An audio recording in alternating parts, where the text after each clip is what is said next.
recurring and illegal actions to go on as if they were normal, ordinary practice. Such actions are totally unacceptable. Mr. President, Brazil will further double its efforts to equip itself with the legislation, technologies, and the mechanisms that will protect us properly against illegal interception of communications and data. My administration will do everything within its reach and powers to defend the human rights of all Brazilians and to protect in the human rights of all citizens in the world, while protecting the fruits of the ingenious efforts of Brazilian workers and corporations. The problem, however, goes beyond the bilateral relations of two countries. It affects the international community itself, and as such requires an answer from it. Information and communications or telecommunications technologies cannot become a new battlefield among states.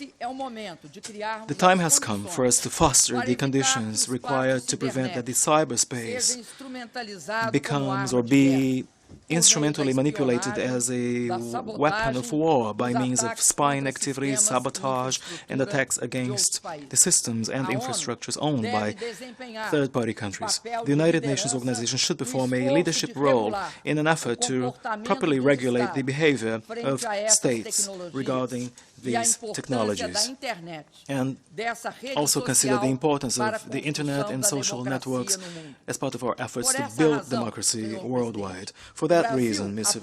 President, Brazil will put forth proposals aimed at establishing a multilateral civil framework for Internet governance and use, as well as measures to ensure effective protection of the data and information trafficking through the Internet.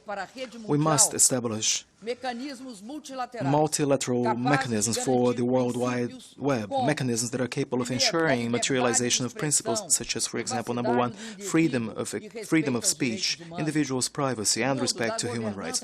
Principle number two, democratic governance, multilateral, democratic, and open governance, exercised with a sense of transparency while encouraging collective creation and a broad-ranging participation of society, governments, and the private sector. The third is the principle of universality that ensures social and human development, as well as the construction of inclusive, non-discriminatory societies. The fourth is the principle of cultural diversity without any imposition of beliefs, customs, or values.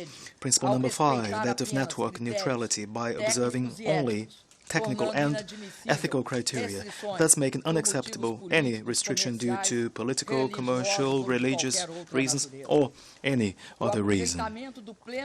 Full utilization of the Internet's potential, therefore, involves responsible regulation that will, at the same time, guarantee freedom of speech, security, and respect to human rights. Mr. President, ladies and gentlemen, the choice of the post-2015 development agenda as the theme of this session of the General Assembly could not be more timely.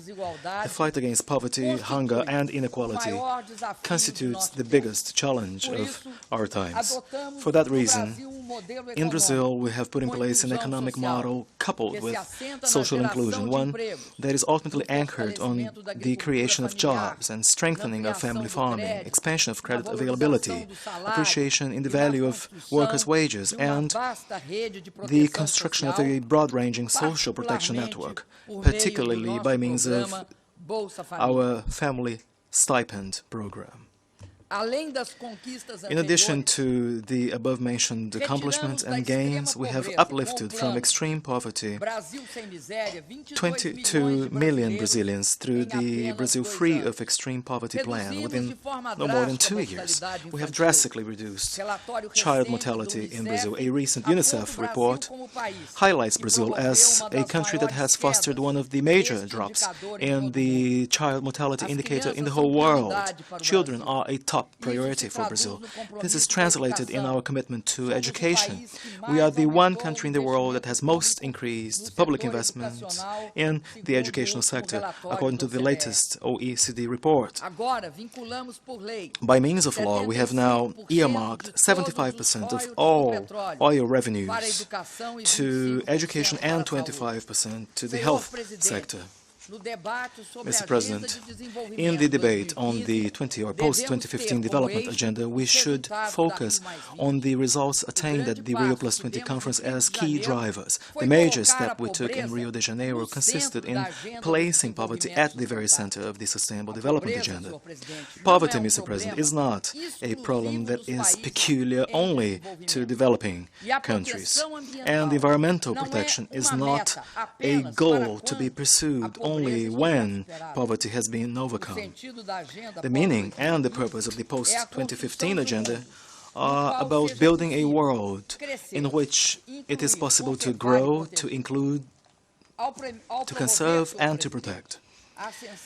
Mr. President, by promoting social mobility and by overcoming extreme poverty, as we have been doing, we have established a huge contingent of citizens who now enjoy better standards of living and have greater access to information and a keener awareness of their rights. Citizens who are now endowed with new hopes, new wishes, and new demands. The June demonstrations in Brazil are an inseparable part of our process of building democracy and social change. My administration did not crack down on those street demonstrations. Much on the contrary, we listened to and understood the voices coming from the streets. We listened to and understood their voices because we ourselves came from the streets. We were educated day to day and became who we are as part of the great struggles of Brazil. The streets are our ground, our base. The demonstrators did not ask for a return to the past. Rather, demonstrators did ask for further progress towards a future of more rights, more participation, and even more social gains. In Brazil, it was in this decade that we saw the greatest reduction in inequality in the past 50 years. It was in this decade that we established a social protection system that has allowed us to now virtually overcome extreme poverty. We know all too well that democracy breeds more desire for more democracy. Social inclusion breeds demands for even more social inclusion. Quality of life awakens people's yearning for even more quality of life. In our view, all of the progress made so far is always just a beginning. Our development strategy requires more, very much in line with the yearnings and wishes of all Brazilians. For that reason, it is not enough to hear or listen to them. It is necessary to do more, to change this extraordinary energy into achievements to the benefit of all. For that reason, I have recently launched 5 major pacts. The Pact Against Corruption and for Political Reform, the Pact for Urban Mobility, aimed at improving public transportation and at fostering an urban reform, a Pact for Education, our great passport to the future, with support from the oil resources revenues and the Oil Social Fund, the Pact for Health, which provides for doctors to assist and save the lives of Brazilians who live in the most remote and poorest corners of the country, the Pact for fiscal responsibility in order to ensure feasibility of this new stage in our history. Ladies and gentlemen, although the most acute phase of the crisis is now behind us, the fact remains that the world's economic situation remains fragile, with unacceptable unemployment levels. ILO statistics point out that there are more than 200 million unemployed people worldwide. The phenomenon affects the population of both developed and developing countries. This is the right time for us to strengthen the trends for growth in the world's economy. trends that are pointing towards signs of recovery.